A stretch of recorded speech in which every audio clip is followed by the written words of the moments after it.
Now, let's say my victim slid her leg, and now direct pressure isn't working, elevation isn't working. We're gonna go to our tourniquet. So this tourniquet, I go ahead and wrap it around her leg, hook it. I'm never go over the joint, right? So we don't wanna be over the knee, and I'm gonna tighten it as tight as possible. And then I'm gonna go ahead and ratchet until I control the bleeding. Once I get it tight enough, we're gonna go ahead and stop the bleeding, get her to the hospital, and mark the time here on my little tag to note the time. That way medical staff is aware of how long that this tourniquet has been on. I'll just keep going. Let's do it again. Just keep going. Oh, okay. Oh yeah, if I could it. It's up to you. Whatever's easy. Okay. Now let's say the victim slid her leg and direct pressure isn't working, elevation isn't working. I'm gonna go ahead and grab my tourniquet.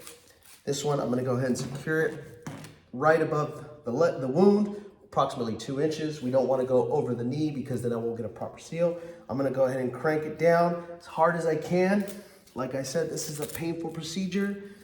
And then I'm gonna use my windlass or my stick and tighten it down until I control that bleeding, okay? If you notice, I have a holder here.